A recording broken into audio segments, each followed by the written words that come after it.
Good evening, gallery, staff and councillors. I'll open the meeting with the acknowledgement of country. Richmond Valley Council recognises the people of the Bundjalung Nations as custodians and traditional owners of this land, and we value and appreciate the continual cultural connections to lands, their living culture and their unique role in the life of this region in the past, present and future. Mr General Manager, could you read the prayer, please? Dear Lord, we meet to serve our Richmond Valley community, to use our resources wisely and well, to represent all members of our community fairly, and to make decisions that promote the common good. We recognise our responsibility to the past and the future, and the rights and needs of both individuals and community. As trusted servants, we seek blessings on our deliberations and on our efforts here today. May we act wisely and well. Amen. Amen. Item 3 on the agenda is public access, and we have one request for public access.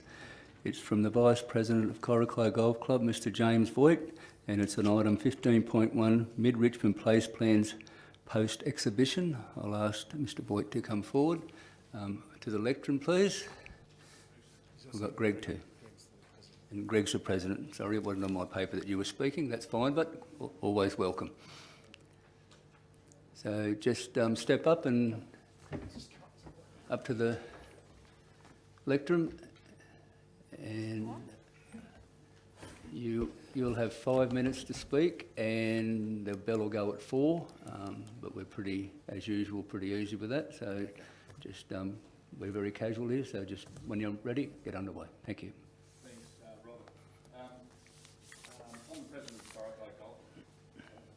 That's it. I'm President of Corocai Golf Club. With me tonight is Mr James Voigt. James, the Vice President of Corocai Golf Club. And James is also a Director of Development down at Corocai. Our committee is always looking at ways to secure the future of Corocai Golf Club and provide the best possible facility we can in the town. Tonight we'd like to talk about the club's future and possible rezoning of the club course. This is more in line with James's background, so I'll hand over to James and he can make his presentation.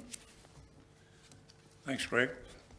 I thought I'd just give you all a bit of background about the Corocai Golf Club. I know there's a couple of councillors here and Vaughan and Robert have heard us talk about this before, but just in case you don't know a little bit about the club, it's a 9-hole course.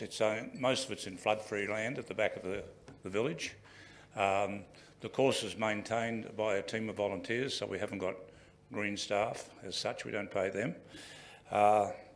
Also, I'd just like to let you know that we're going to celebrate our centenary in 2026, so that's not very far away. So we're sort of working towards that date a little bit to get some things off the ground. Also, the other thing that some of you might know about our club is we actually own the land with the club is on. We bought the land in 1976, I think, from the Lands Department at a pricely sum of $6,200. So it might be worth a little bit more than that now. But I must congratulate the committee back in those days for having the foresight to do that, because some of you will be aware it was the old showground site back in the day. One of the things that we've been doing in the last few years is talking a lot to Vaughan and Ben in particular, and also Robert, about the future of our club. And we were encouraged to get a strategic plan together, which we did about 2 or 3 years ago, and we're starting to work towards this 4-year plan. And just over the last couple of years, the things that have happened, we've launched a new website just in the last couple of months, which is proving very popular. We've appointed a full-time manager. In the past, our club was run by volunteers. A lot of the time the club had an honour box and people played golf there without even going through the bar and so on. But now we've got the club open 7 days a week, and that's just happened in the last 6 months or so. We've also appointed a part-time bookkeeper, and these were parts of our strategic plan which we've been successful with. And in the last year or so we've raised over $500,000 in grant funding. And with that money we put 3.6 kilometres of kart track on the course. And as you all know, it's been very, very wet this year. And our course is the only course in the Northern Rivers that's remained open the whole time. And the reason that's happened is because we have the kart tracks there. And the only days we haven't played is when it's been actually raining, when people want to play golf. But apart from that, people have been able to use the kart tracks and play golf. So that's been a great bonus for us. We've also we applied for some flood funding. And with that flood funding, because we had a flood at the front part of our entrance and we had some floods come into the back part of the course. With the flood money, we were able to put a new driveway in, a new car park and a new front fence and so on. And it's really spruced up the place a fair bit too, so that looks pretty good. Our key scorecard for how we're going with implementing our strategic plan is the growth in membership. And we were putting back, you'll be all aware of the fact that you have to report back to your grant funder about how your grant's gone and how you've performed. And we were putting in our grant funding that we were hoping to improve the membership in our club by 10% a year, which we thought was pretty reasonable. But I'd like to report tonight that we've done some statistics in the last week or two, and our club membership is up 30% in 1 year. And I think that's due to appointing the manager, the kart tracks and so on, but we're pretty proud of that.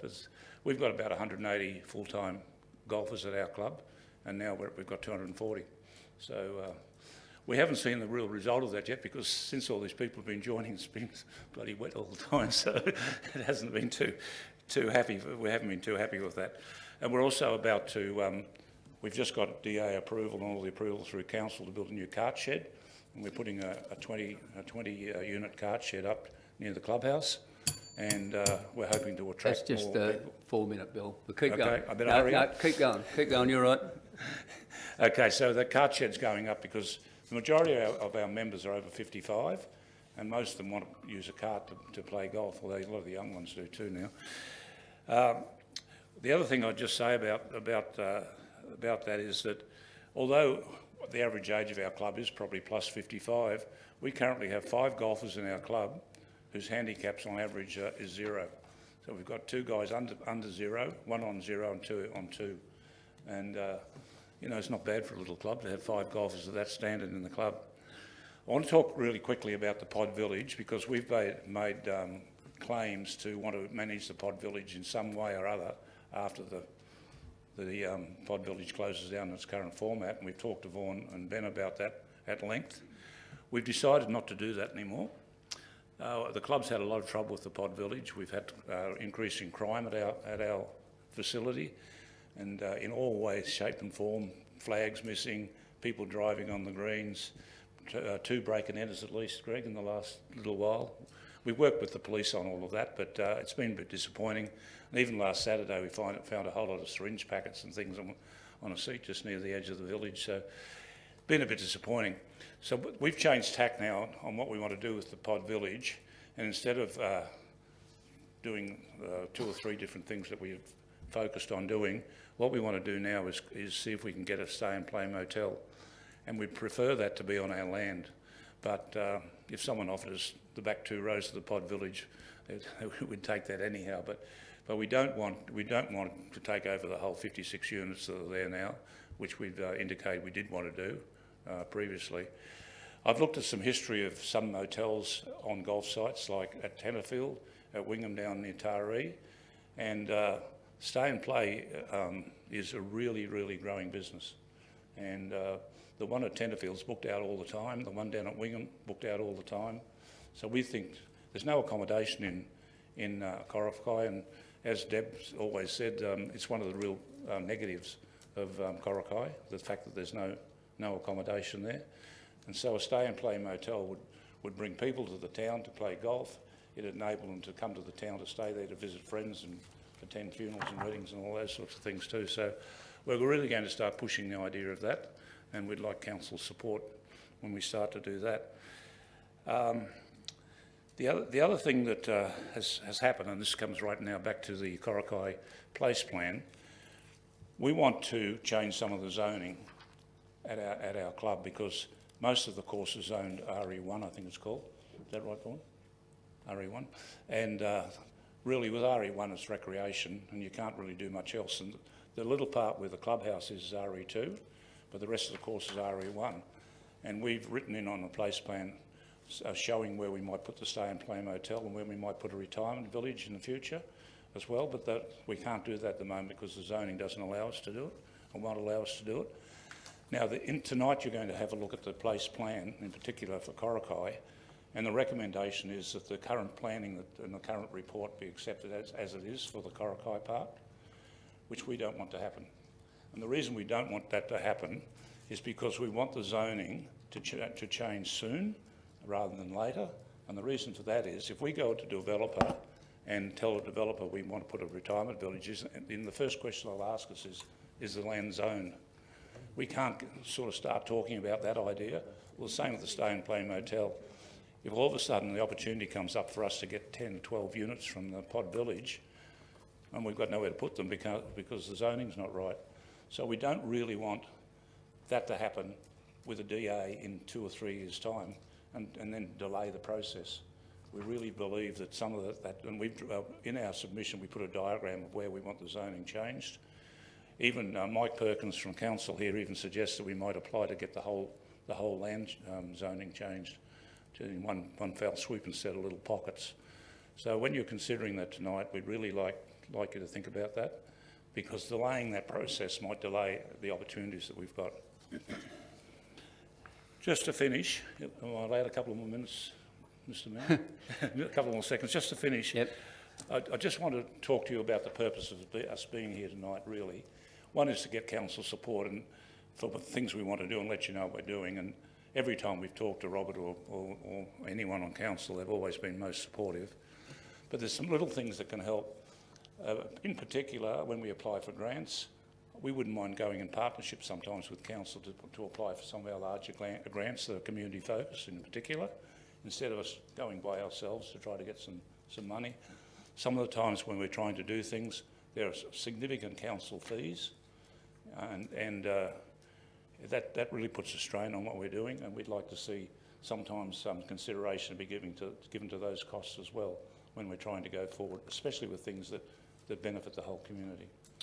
Anyhow, that's the spiel for tonight, and thanks very much for the time. Did you want to quickly touch on your extensions to the clubhouse? Can I do that? Oh, did you? Sorry. Yeah. Yep. Well, we were planning to put a brand new clubhouse on the land now what we signified for the stay and play motel. So instead of that now we're looking at extending the clubhouse. And we went down to Wingham not very long ago. It's a similar size situation to us. And they've got an event centre on one side of their clubhouse, about 10 metres wide and about 25 metres long, about exactly what would fit on the side of our clubhouse. And our idea now is to do that instead of building a big new one, which Deb always wanted us to do. All right, no, I just thought you might have wanted to mention that to let the councillors know that could be on the... Thank you. All right then, thank you very much for your presentation, and that will be on item 15.1, which we'll get to, and we'll answer some questions. I notice Councillor Hayes has a question if you'd like to take that. What's the difference between the pod village and taking it over where it sits than having to get your land rezoned to move it onto your land? Why wouldn't you go? You talked about, was there 56 pods? Well, it's definitely would be more costly to shift, say, a dozen 2-bedroom units onto our golf course. But the advantage in doing that would be we'd own the land that the thing was on, and we'd be able to manage it a lot better that way. But if the cost became prohibitive, well, no one knows what's happening really anyhow, I don't know. But if the cost became prohibitive and someone said we'd have the back 2 rows for a play and stay motel, we wouldn't say no. But in the Mayor's report, there's an opportunity there to ask a question around the pod village, which I'll ask, so if he's hanging around, that's what he's got to say. Okay, thank you for your presentation. Thank you. You used a bit of your time up for the next one already. So.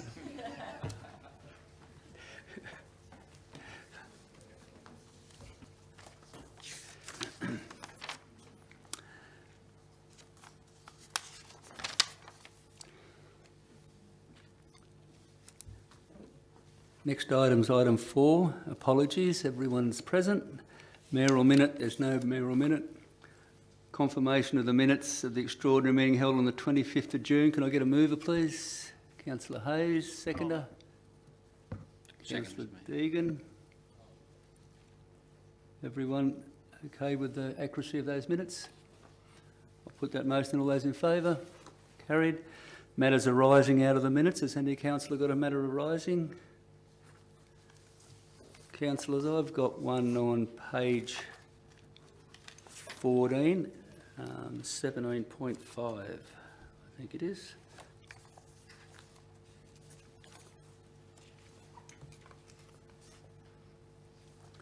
Yeah. Mr. General Manager, at the when we adopted this item at the last meeting, I asked some comparisons with other councillors on other rating structures.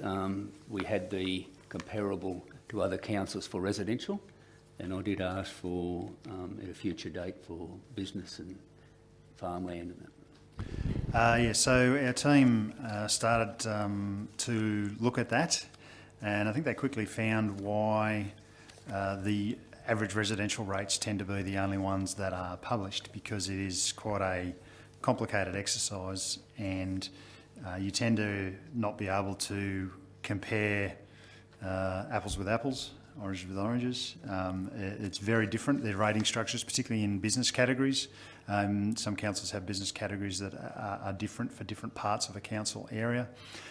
So we're going to do a bit more work on that. Obviously, with end of financial year, we weren't able to get that done. We will continue to have a look at it, and if there's something that is useful and valid, and I think that's the challenge, is to validly compare those differences. But it is a work in progress, and when we have that, we will bring that back for your consideration. Thank you. Any other matters arising? Item 8, declarations of interest. Has any council got a declaration of interest? Mr. General Manager, you've received any? Yes, I've got one from the Mayor, Councillor Robert Mustoe. This is in the matter of item 15.4, which is the overheight industrial building at 7 Doraba Street Casino. And it's a non-pecuniary insignificant conflict on the basis that the Mayor has a relative that works for the applicant. Thank you. Petitions nil. Item 10, notice of motions nil. We go over to page 8, Mayor's report, 11.1, and I'll move that. Can I get a second, please? Second, Mr. Mayor. Councillor Morrissey. Any business or questions out of those? Yes, Mr. Mayor. The 26th of June, State Development Committee inquiry into ability of local government to fund infrastructure and services. Could I have a bit of explanation about that? I'm pleased you asked that question, because I have got I was going to report on this anyway, because I think it's very important to council. This was an inquiry by the upper house, state government, into sustainability of funding and infrastructure to services for local government supply, and I think it was about a 5-6 page summary that we submitted. But I'll just read a couple of the paragraphs out of it. I think they're pretty relevant of what we approached them about. And so this is just a part of the leading into it. The subject of this inquiry is a long-standing issue within local government sector, and there have been numerous attempts to address council sustainability and funding challenges over the past 10 years. From the independent review of local government in 2013 to the IPART 2016 review of reporting and compliance burdens and the current review of rating system. Also previously the Percy Allen inquiry, T-Corp review of financial sustainability of local government. Councils have repeatedly raised the same concerns, and the government response has largely failed to achieve meaning and positive change for local councils. I then said, hopefully from this inquiry there will be some beneficial outcomes for our ratepayers. We also addressed redesigning infrastructure funding models, and a part of that was as the New South Wales Government is currently considering a new broad-based emergency services levy to fund disaster preparedness and response across the state, it should also be also consider ongoing funding models to disaster mitigation and critical infrastructure recovery. And then also another section was improved funding for intergenerational infrastructure, where we highlighted Richmond Valley Council's water and sewerage upgrades, and we all been reading all the reports about those over time. That's needed for the future of the Richmond Valley area development. We also went to reducing the regulatory burden on councils, and one of that part was, for example, the independent review of local government recommended to transfer oversight of council audits to the annual Auditor General a few years ago now. This has increased the annual cost to local government by 100%.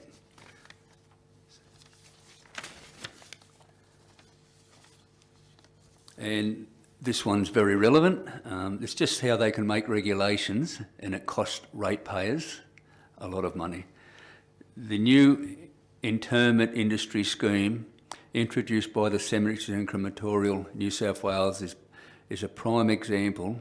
Under this scheme, councils are required to pay a new $800 fee to licensed cemeteries that have been operating for decades and were already on the agency's database. A disproportionate compliance framework is then imposed, with regional councils being subject to the same expectations on pricing, customer service, maintenance and religious cultural requirements as large commercial operators in metropolitan Sydney. Cemeteries and Crematorium New South Wales then seek to recover the cost of operating this bureaucratic behemoth by directly taxing the bereaved $156 per burial for the privilege of being regulated and requiring local councils to collect and process the payments at their own cost. The tax was imposed with no prior consultation and only 3 months lead-in time for introduction. To meet the new requirements, Richmond Valley Council will have to increase its cemetery charges by 15%. So these are the things that we have to go through. The next one was reforming the rating system, and we talked about the waste levy there, the cost that goes to our community. And just in conclusion, the Council acknowledges that there are no simple solutions to the increasing challenges local councils face in providing infrastructure and services. The time has come for new conversation on this subject. We need new thinking to resolve these policy challenges, greater and more consistent government investment in local infrastructure and new funding models that support intergenerational investment and build resilience. So if councillors want a copy of that, it's 6 pages in total, they're just highlights. I can get you a copy of that, but it was well written by staff and I thank them for that. And I had a little bit of input into it, but the staff just gathered all of our reports over the years and put it into a short document. And there was also, we shared our same time slot with Ballina, and Liz Moore was there before us, and I noticed Tweed and Byron come in after us, so every council in the area had an input, and from what I heard, the other ones, a lot of us have got the same problems, but we've got little different other things too. So that's that one. Any other ones? Yes, Mr Mayor. The Casino Stars Dance for Cancer. Yep. And I just see in our latest newsletter that the night raised $100,000 for charity.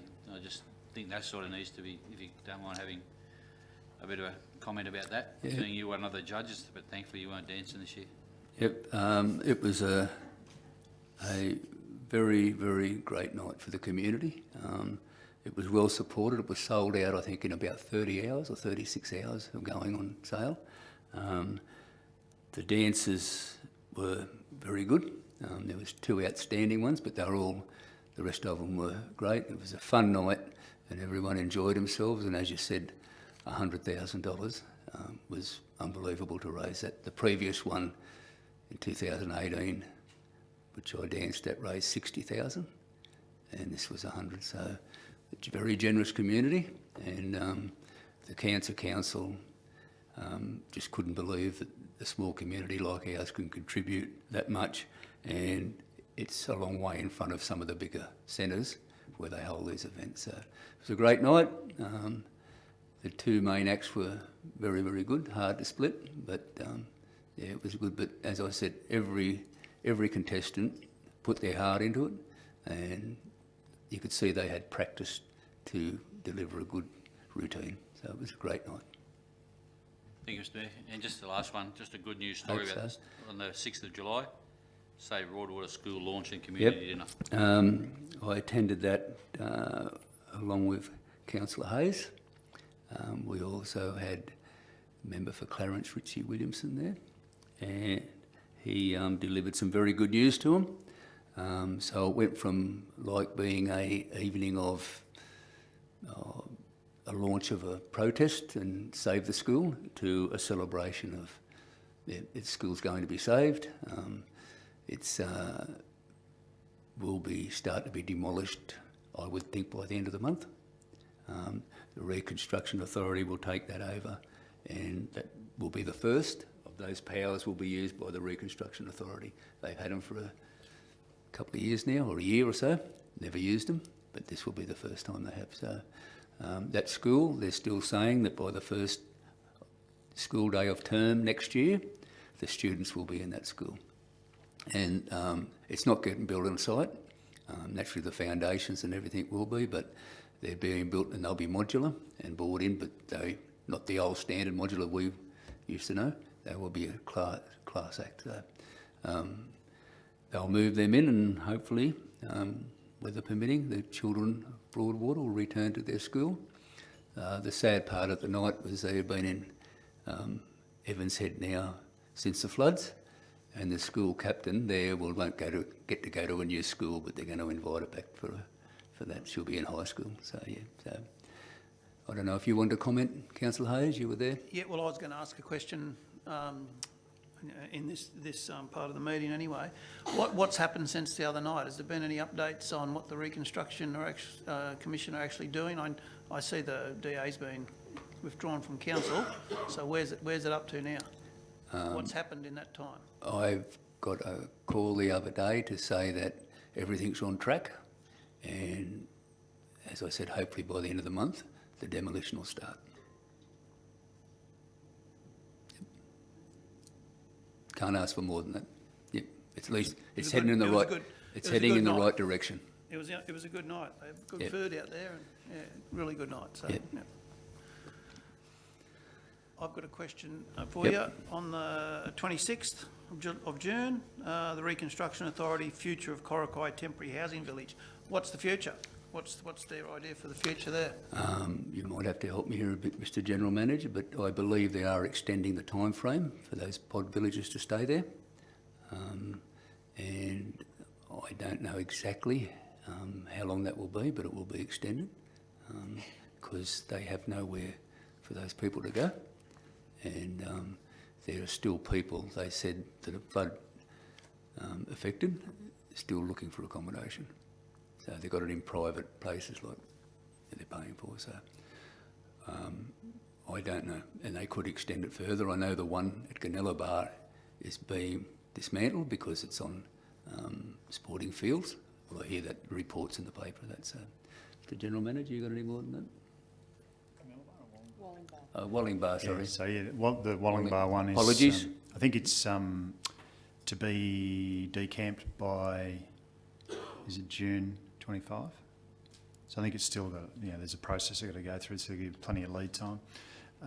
Yeah, they're certainly looking at extending the Corocai one, but it was the first sort of conversation around the future options for that. So as part of our place plan work, we have done the consultants have provided us with some of the ideas and options for the future of that pod village. So we have provided that information to them, and we're to have a follow-on conversation with them in more detail about that. So, look, we're certainly advocating for the village itself to remain in some form, but to be an economic stimulus for Corocai. The challenge is finding somewhere for those who are living in there at the moment to move on to alternate accommodation. So there's a whole range of views and a fair bit of passion around that.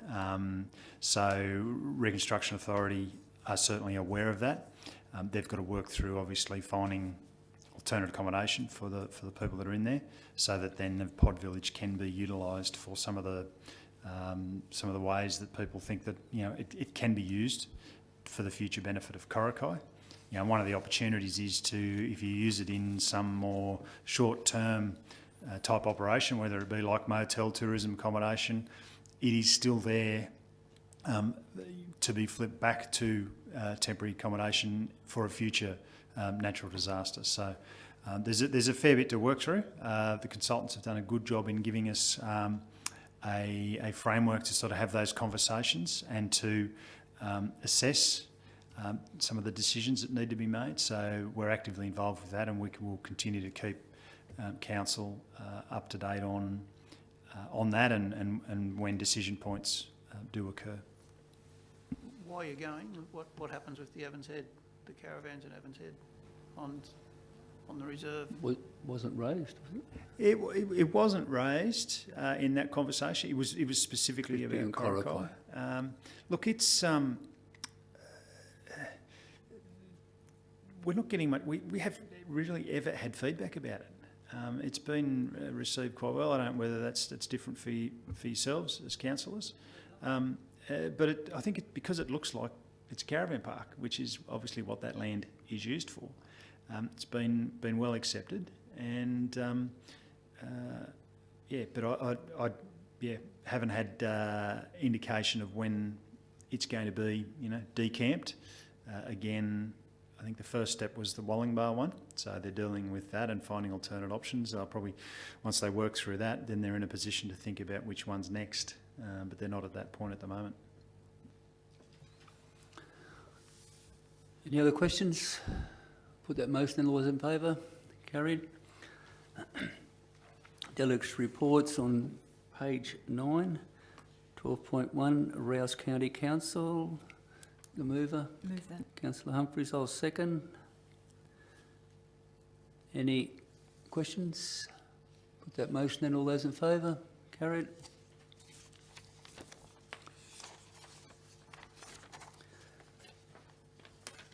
Page 14, matters determined without debate. Has councillors got any they'd like to call? 15.3 and 15.4, please, Mr Mayor. Missing a bit of paper.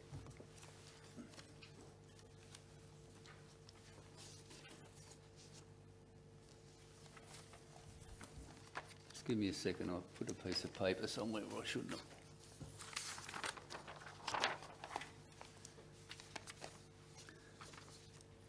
(15.3), 15.4. Any other councillors?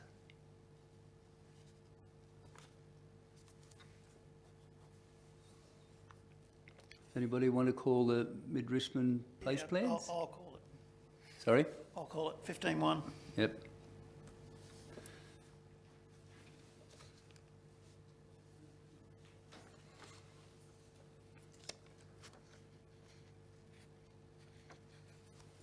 Any other ones? I'll call the Water for Life.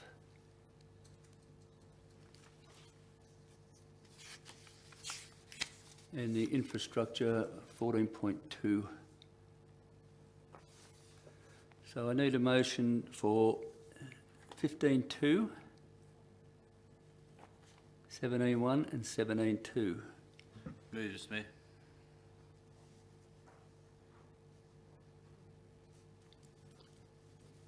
Councillor Deegan, seconding.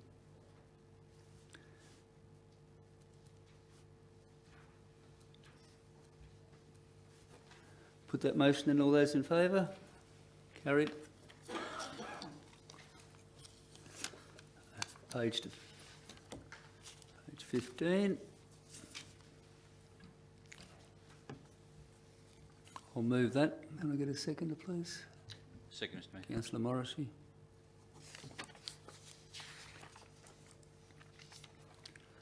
Councillors, as we've I spoke about in my attendances to the inquiry, this is a very important going forward, mostly one of the most important issues that the incoming council will have to address. We've put them on a good path in looking at all these options with the report.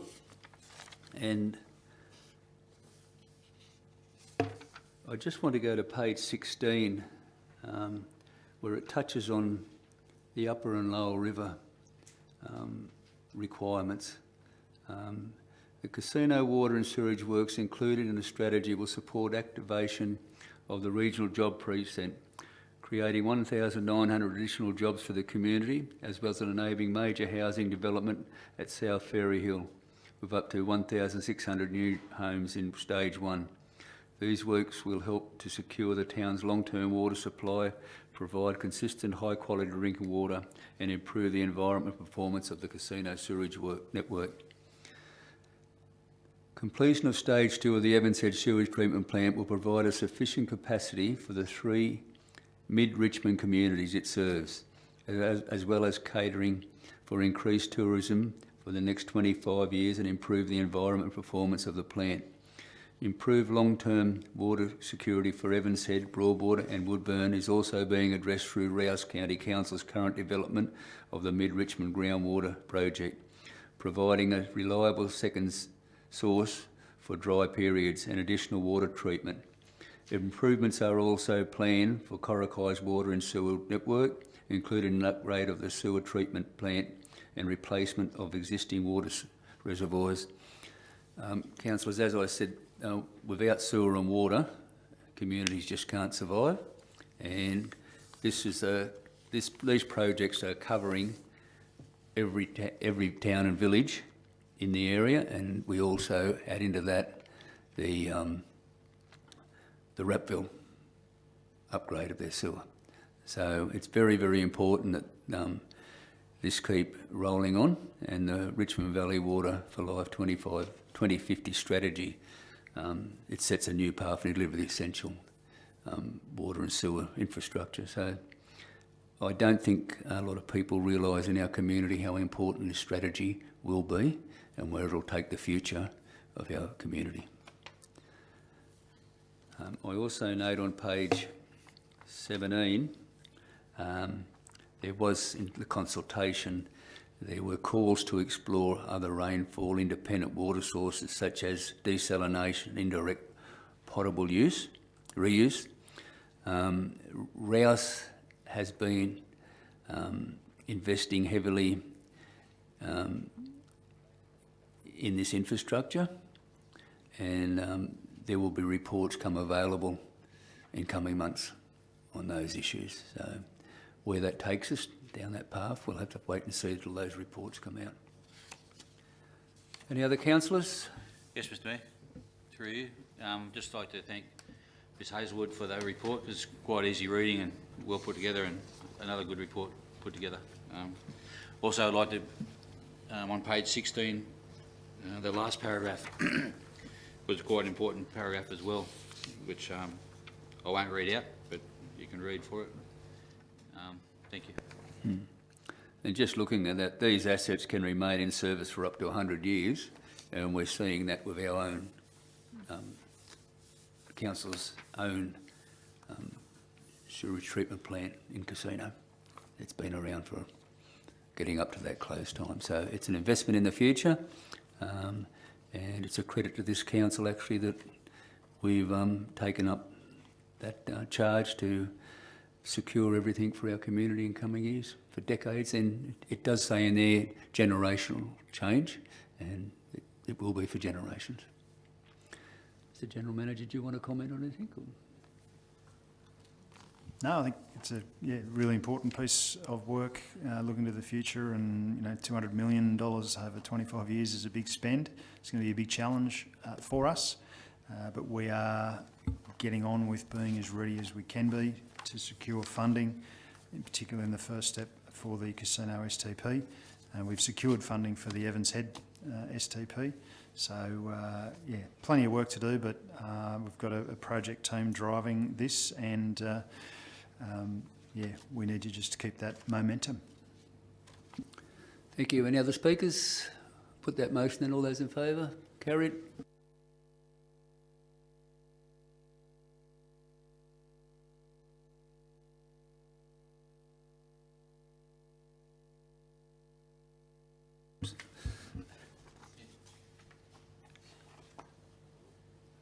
14.2 on page 20, infrastructure reconstruction update.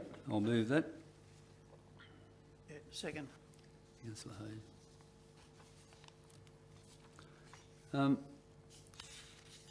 I just want to make a comment on this, that on page 21, the deadline for submissions for EP&Rs has been extended from 31st of December 23 to the 30th of June 2024, and that Council met the 30th of June 2024 deadline.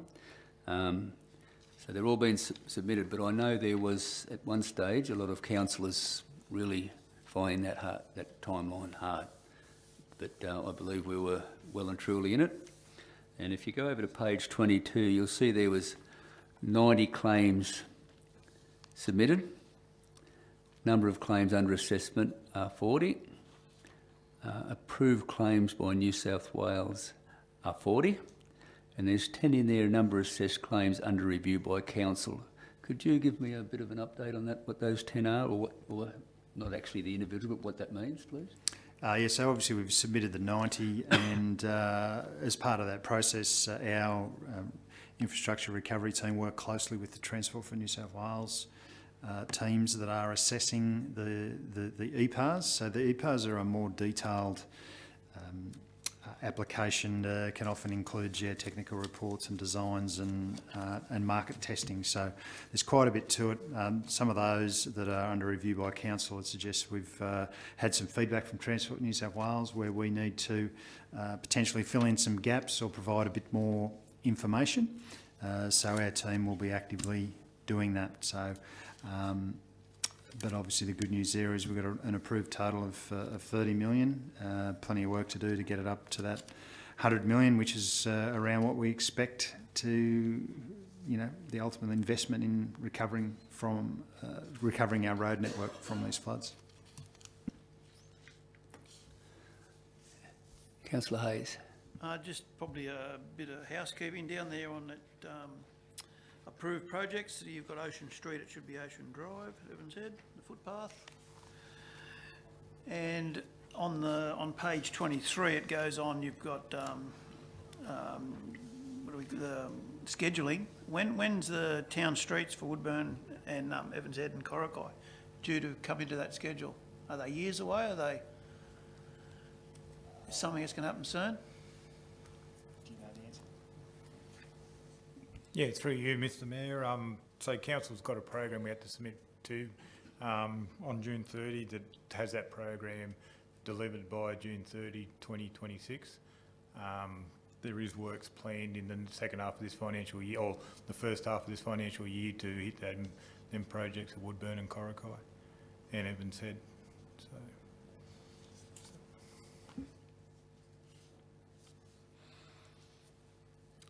Any other speakers? Councillor Humphries. Yeah, thank you, Mr Mayor. I'd like to just give a shout out to the asset systems and planning team, our 7 staff members who've worked incredibly hard to get to the gains that they've achieved.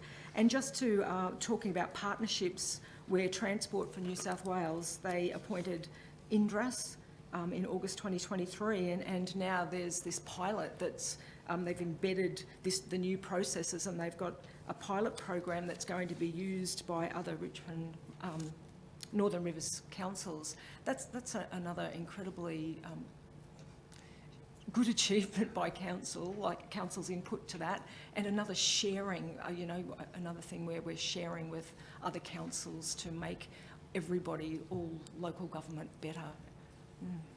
So yeah, a shout out to those 7 staff. Thank you.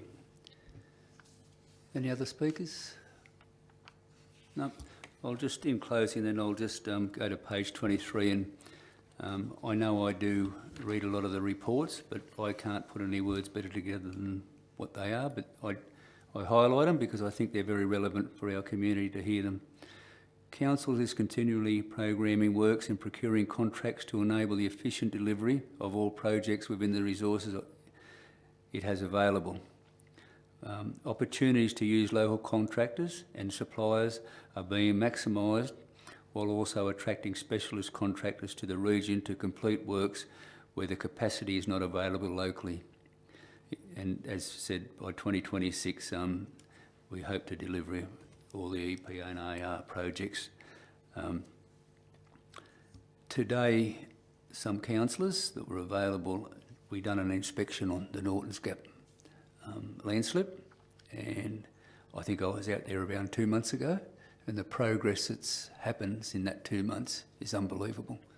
And I think some of the councillors were surprised, like I was the first time I went out there, the enormity of that job and how their hills just slipped and moved that road. So what am I getting at there from that paragraph I read is they're specialist contractors that the region doesn't have. So you have to get those types of expertise out of other areas. And it did mention about local contractors and the money being spent here, but while those specialist contractors are here, they're spending money and staying in motels and accommodation and that. So it's all money that our communities benefit by.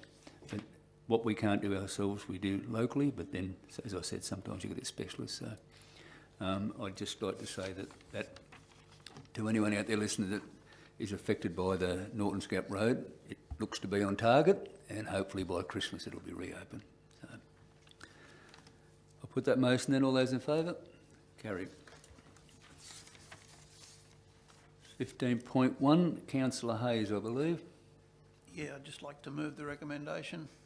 Can I get a seconder, please? Second. Councillor Cornish.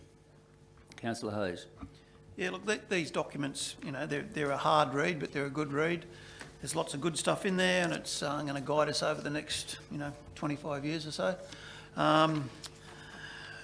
Some of the information that's in there, particularly around the lower river areas, with regards to flood recovery and what we can do in the future, and how we are restricted at the moment until we get some clear paths with the flood recovery and the Reconstruction Commission. I don't think we can do any more than what's in there at this stage. We've consulted with the community. We've made a few changes there leading up to tonight, and I think they're good changes, and they're things that the members of the community wanted. There's one thing there, a note in there about the sporting precinct in possible sporting precincts in Evans Head, and it mentions the need, or maybe the need, or the availability. I'll actually read it. For a sporting hall available for hire for sporting clubs and community groups, that would include such things as futsal, basketball, pickleball, and this area could also, it's made in here that it could also double as a disaster response centre. And then council, in their response, have actually said that council will consider the need for an indoor sporting facility, but notes the K-12 school. The hall there was originally designed to provide public facilities. I think it's important that council look into that a bit further and see where that was left at the time when that facility was built back in 2000, and council put some funding into it. And I think we need to find out where our funding went and what kind of involvement we get for that funding, as a community facility, and see what community groups are interested in probably pursuing that. So I think we need to follow up on that. And other than that, everything's pretty good. I think some of the land acquisition areas, or not acquisition, but investigation areas, I should say, for future housing need further, they need fine tuning. There's a lot of other opportunities. Well, hopefully there's a lot of other opportunities out there to make them better. And in Woodburn's case, closer to Woodburn. I know there's no flood-free land, but there's higher land that can have two-storey homes built on them. I know the government have got this isolation thing out there, and they're going to try and get into legislation. I think we should move forward thinking that that's not going to happen, that the isolation rules will be changed, and that we can still build on flood-prone land as long as it's safe, engineered design, and it's close to town on the higher areas that are available. And there's many of them. So that's my view on the whole thing, just a broad coverage. Thank you. Any other speakers? Mr General Manager, Councillor Cornish, I've seen the finger moving. That's all right. Just to comment on the document, I think it's pleasing to see the engagement level from the community that we've received and the submissions provided, and also to council as well. It's obviously a fair chunk of resources to bring this document together. I think it's also important for the community too that if there's stuff that council has missed as suggestions from the community, this document doesn't wholly negate further investigation or possible inclusion further down the track. So I know for the golf club, with their presentation, don't think that this is the end of it kind of thing. So it's designed to be adapted and to work with future studies. So congratulations. Thank you. Any other speakers? Mr General Manager, one item Councillor Hayes raised was about the indoor sporting complex at Evans Head. I recall that was just done before the amalgamation in 2000, that donation, 1999. It was 400,000 towards the project. I believe that there has been some casual use by the community, but as far as I know, there's no actual agreement that's been signed. I think at one stage there in 2012 there was supposed to be a letter sent, but there was never any proof that was from council. But I think we need to, as Councillor Hayes said, we need to follow that up. So could you please take that as one of your projects to do, please? Yeah, no, we'll certainly action that, and we've actually, as this it was raised only the last day or so, we did a bit of research, and Director Gator has actually put in a call to the principal just to get the current views, and we'll follow that up. Obviously, we're at school holidays at the moment, so you might be taking a well-earned break, but we'll follow that up and definitely come back to you with what the current arrangements are and what other opportunities may be available to make sure that facility, if it's not being fully utilised, that it is. Obviously, the community also has a role to play in being organised and wanting to use that facility, and I'd suggest contributing some funds towards its maintenance and upkeep through the school. So we'll have that chat with the school and report back. Thank you. And the other one was that Councillor Cornish touched on was about the golf club who gave us a presentation. I think one of the main goals would be to get some rezoning down there. Could council, I don't know if they've been in contact with council over that, but could we give them kind of a clear letter of what they would have to go through to get rezoning? I think they may have thought the council done that, but it needed to go to So I think if we can write a letter just outlining the process to them, how they can go through it. Yeah, we can do that. We've been liaising with them. They have done some preliminary planning assessment work on what the options are. We can take that into account and consider that in a future LEP amendments that we may. We are doing some for our regional job precinct project, whether that's an opportunity or other opportunities to make some adjustments, obviously provided that they meet the requirements of the planning system. Thank you. And one thing I'll touch on, Councillor Cornish did, is just the amount of consultation that council went through here. I think it went from December 2023 up until June 24. That's 6 months of consultation on these plans, and there was online surveys, stakeholder sessions, Splashfest pop-up, which I was at, trader door knocks, youth engagements, ideas boards, Aboriginal engagement, vision workshops, place plan workshops. They done walks around the towns. The place plan workshops, I attended the one at Corrockoi, Woodburn, Evans Head and Broadwater, and I know some councillors also attended some of those. I know Councillor McGillan was at a couple. So it was a long process, but when I see the report, I think in the plan, how it goes through all that, and then what we heard and how we engaged, and then it goes into the summary of all the region and then all the villages. I think it's a very, very good document, and will serve the future councils and the community in years to come.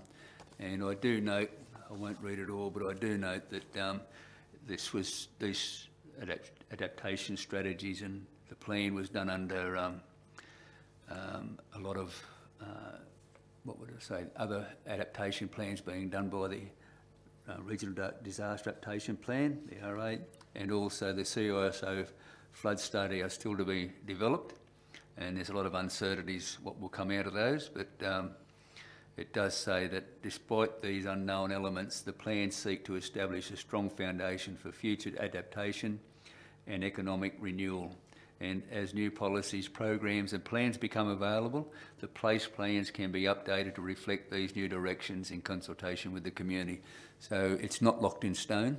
Over years, we all know everything's fluid and there can be changes done. So I think that statement in there is very good. Do you want to comment?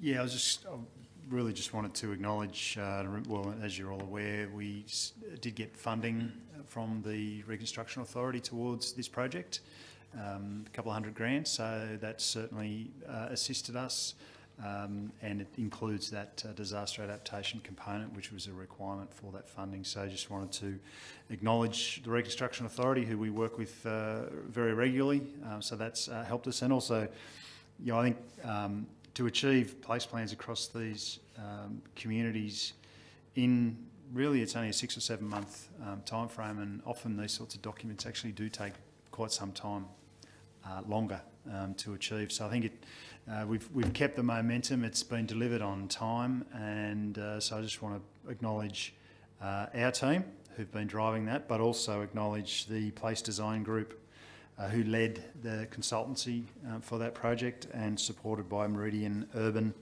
and Broad Property Research and Advisory. So they've been really good to work with. They've done a great job in the engagement and coming up with the place plans. So I think just a good chance to acknowledge all the efforts that have gone into getting these in place.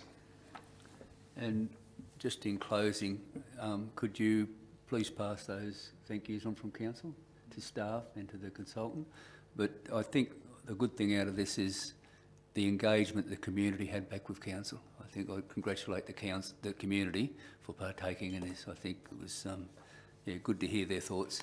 Because if you don't get that, you don't get a solid based plan. So I'll put that motion. All those in favour? Oh, sorry, did you want right reply? No. Just before I close, I missed, I've got here in my notes, sporting facilities in Evans Head and the load on Stampane Oval, which is not, it's worked around in here. There's a management plan in place for Stampane Oval, as we're all aware. In the future, what opportunity have we got, say a subdivision happens on the edge of Evans Head, how do we go about securing sporting facilities within those subdivisions as part of a subdivision? Is that something we can do in the future? Why I mention it is the aerodrome, if it ever gets developed, there is a heritage listing out there, but it included a cricket pitch in the war years. And I think if we're to take the load off Stampane, it'd be great if we could get some sporting facilities, particularly a cricket pitch and a cricket oval, in that development.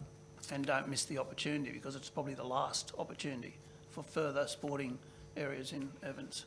So I think that needs to be probably documented somewhere, and maybe just kept on the burner if that ever comes to us. Yeah, look, we can raise that with the owners of that land, and they have started some preliminary sort of investigations of what they're going to do with that site, so we can feed that into that process with them. Okay, and yeah, in closing, I think we're in a good spot to probably achieve some of that kind of stuff in the future now. So, thank you. Thank you. I'll now put that. That was remiss of me not to do that. I'll now put that motion. All those in favour? Unanimous. 15.3. Councillor Morrissey. I'll move that as is, Mr Mayor, thanks. Planning. Seconder, Second. Councillor Humphries. Councillor Morrissey. Yes, through you, Mr Mayor, just in the consultation on page 37, the second paragraph, 24 submissions is a fairly good number of submissions, isn't it, for something like this? Is that right? And they're all in support of the development and nothing against it? So just noting that, that's all. That's all I have to say. Yep. Any other speakers? Like a reply? That motion, then all those in favour? 15.4, Councillor Morrissey again. It's the same again, Mr Mayor, I'll move the recommendation. Seconder, Second. Councillor Humphries. Councillor Morrissey. Yeah, through you, Mr Mayor, just again in the consultation part of it, in relation to the matters raised in the 7 submissions, will be further assessed as part of the determination process by Council's planning officers prior to determination being made. What sort of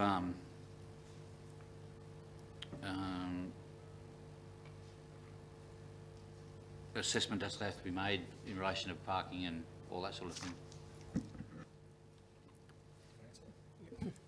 Through you, Mr Mayor. So the submissions that we've received thus far have raised concerns with car parking, potential noise, the distance from the facility, traffic noise, etc. So what we need to do when we do an assessment is to look at a merit-based assessment to see if there's any mitigating factors that we could impose to sort of allay any issues that may arise, or whether they're sort of valid issues or not. So that's part of the planning process that we've started to undertake, but that those submissions just closed the other week.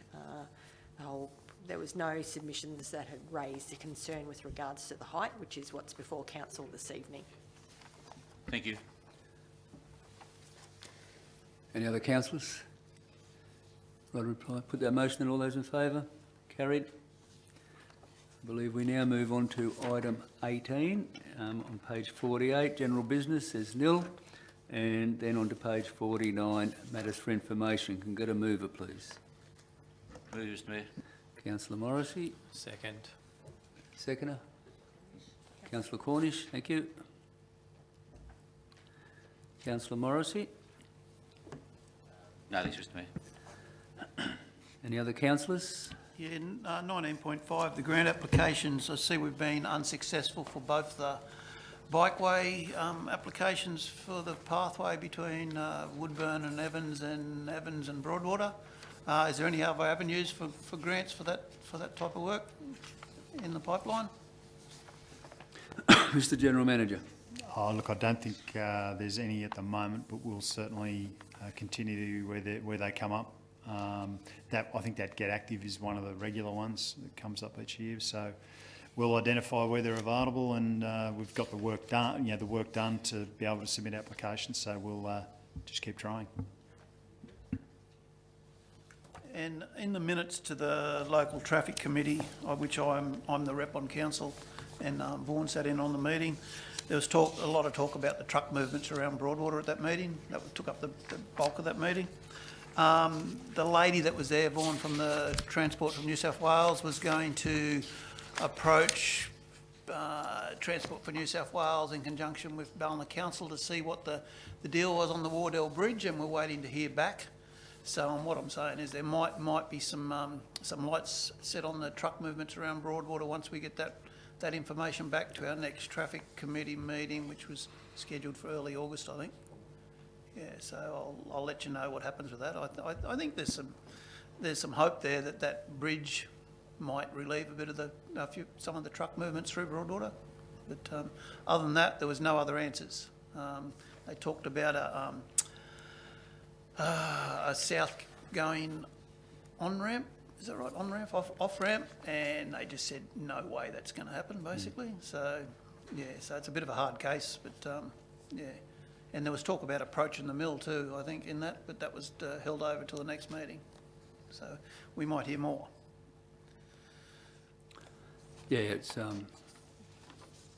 think when the highway was moved, everyone thought, oh, there goes the truck noises, but Yeah, so now they're getting off there and coming straight back past, so, yeah. Where they were getting off earlier before coming on the old highway. There is scope for there has been a gentleman's agreement for the cane trucks before they got bigger trailers, by what I can understand, to come off the roundabout, off the highway, down into the Broadwater Evans Head Road and chuck a hard right and go across the cane paddock there. There's a track across the cane paddock, but it's privately owned land, so it can't be put in action. And since the bigger trucks have come through there, they've stopped using that because it's too hard to turn them. So they come straight through town, you know, and they're not backing off. They're hitting that intersection, roaring up again, then going up to the mill. So that's a lot of a cause of the problem there as well, which they can't seem to. There's no answer to it, or what we can gather. So that's where it's been left. Any other speakers? I'd just like to comment on the Casino Showground and Racecourse project update. It's this weekend we'll have, I think it's the Heritage Weekend for 2 days and their state dog trials. So it's getting a lot of use for different reasons, which is good. And I know there's it was unfortunate, the main project builder went into receivership, but there is a summary of their remaining delivery items. Hopefully that we can work with the receiver to get those finished as soon as possible. The power seems to be the main hold-up there, but I believe in the report that there's a lot of interest going forward, and I look forward to seeing those occur, but I'd like to see one day like a booking regime of what we've got coming up on that wonderful facility. And it's still, I still am amazed that we got that extra $4.6 million allocation in 2023 towards a project from the same funding source due to the advanced progress in comparison to other projects that were funded. And yeah, they couldn't deliver there, so the money was allocated to Richmond Valley Council, and I think it's a real big feather in our staff's cap for achieving that. The other one I need to talk about is page 71.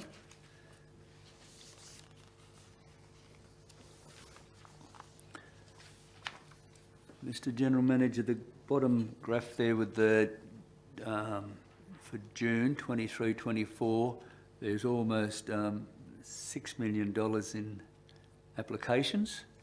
That would, on page 74, there's a summary of them. That would include a 2.7 million upgrade DA.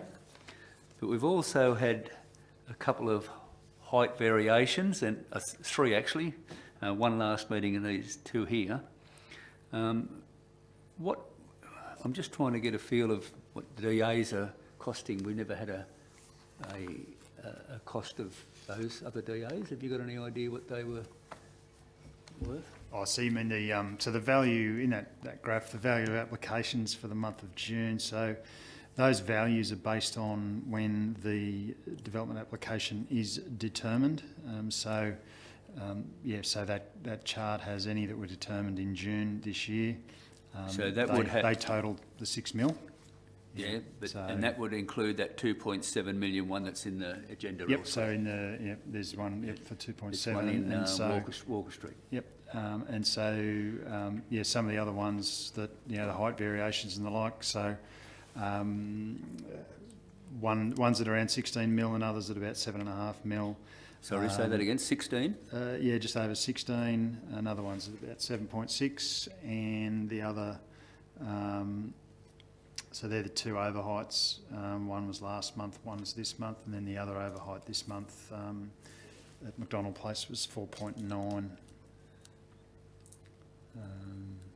There's some good size developments being assessed, and those overheight ones, the aim is to have those determined in the next within the next month. So they'll either be a July or they'll feed into the July stats or the August stats. That's over $30 million in DAs. Yeah, and I think there's another one that is to be assessed and determined by the regional planning panel that is in Casino, and it's at around 8 million. So it's on Johnson Street. As we said earlier, we just had our plans and they are going forward, and I think it's all starting to come and happen. Yeah, and I believe when the Minister signs on the regional job precinct, that'll really bring a lot of industry, and with that comes housing, and it all goes well for a case for the Fairy Hill 1,500 lots. So it's all starting to come together. I have another question, I think, on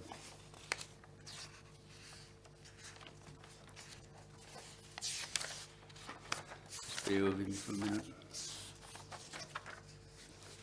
I think it's page 79.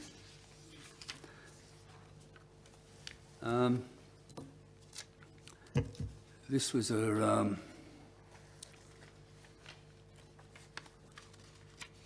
ministerial statement of expectations order, National Housing Accord. So this is a direction or an expectations from the Minister on where they would like to see DAs and targets in the future.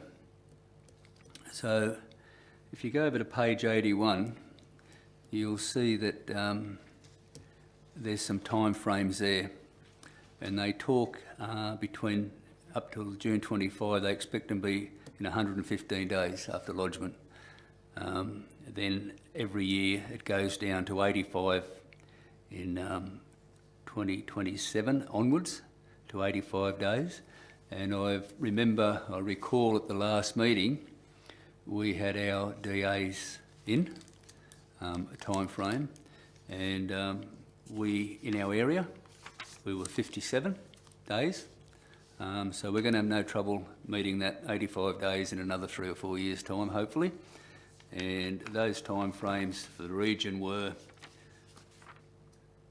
up to 175 days. So there's going to be some councils in the area that will have to start shaking a leg and getting that. But I just want to let you know, with that expectations, Richmond Valley Council is way, way ahead of what's happening and what our Minister expects. So there's no need for alarm there. We're way ahead of it. So just in case anyone thought that, in the public thought that we were dragging a leg. Any other councillors? I'll put that motion then. All those in favour? Carried. I think now we're over to page 86. Questions on notice, nil. Item 21, questions for the next meeting in writing. Nil. Page 87, matters referred to closed council. I need a motion to go into closed council, please. Moved it. Councillor Morrissey.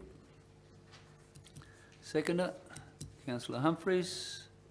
Mr General Manager, has been any written representation made regarding this meeting going into closed council? No, none received. Are there any verbal representations from the member of the public? No. I'll put that motion then. All those in favour?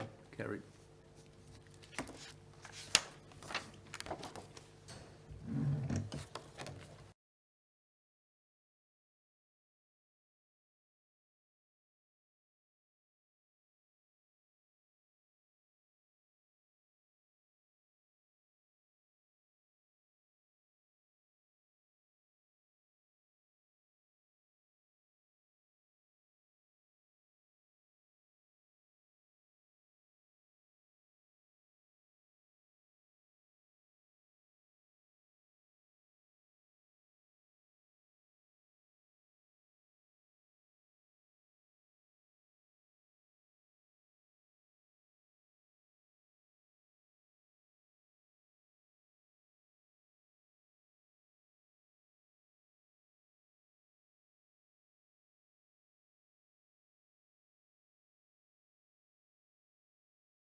Mr General Manager, could you read the resolutions of closed council, please? Yeah, I'll let Director Jones and Acting Director Rowlands read those resolutions. Oh, Director Gator's going to have a go too, is he? Okay. Yeah, you wouldn't want him to be out of practice, was what I was trying to say. All right, we'll carry on then. Okay. In relation to item 22.1, tender VP 408588, Bentley Landslip and Road Remediation, Council resolved that 1. Council accepts the tender from Green Civil Services Proprietary Limited for the Bentley Road Slip remediation, which represents the best value at $3,163,948.73, exclusive of GST. And 2, the General Manager be authorised to negotiate and finalise the terms and conditions of any contract or agreement in line with the content of this report and the available budget, and affixing the seal of council where necessary. In response to Council item 22.2, tender VP 402530, construction of Tatham Twin Bridges replacement, Council resolves that 1. Council accepts the tender from Quickway Constructions Proprietary Limited, which represents the best value for Council at $13,076,237.07, exclusive of GST. And 2, the General Manager be authorised to negotiate and finalise the terms and conditions of any contract or agreement in line with the content of this report and the available budget, and affixing the council seal of council where necessary. In response to report 22.3, tender VP 416434, Netball Clubhouse Facility, Collie Park Casino, it was resolved that number 1, council accepts a tender from Marathon Modular, which represents the best value for council at $2,236,211.41, exclusive of GST, and 2, that the General Manager be authorised to negotiate and finalise the terms and conditions of any contract or agreement in line with the content of this report and the available budget, and the affixing a seal of council where necessary. Council report 22.4, tender VP 413558, Holstead Drive Stage 3 access restoration. Council resolved 1, declines all submission received for tender VP 413558, construct Holstead Drive access restoration stage 3 due to the Crown Lands Flood Levy Program grant being insufficient to deliver the project in its entirety, and Council needing to seek additional funding through the grant program. 2, applies clause 178 of the Local Government Regulation 2021 to authorise the General Manager to enter into direct negotiations with suitably qualified contractors with a view to obtaining works that provide Council with the best outcome, both a financial and delivery perspective, and to finalise the terms of the contract or agreement and affixing the seal of Council where necessary. 3, notes that the outcomes of the negotiations will be reported to Council for information at a future meeting. Thank you. Thank you, staff and councillors, for your attendance, and thank you everyone out there who's been watching online, and everyone have a safe trip home. That closes the meeting.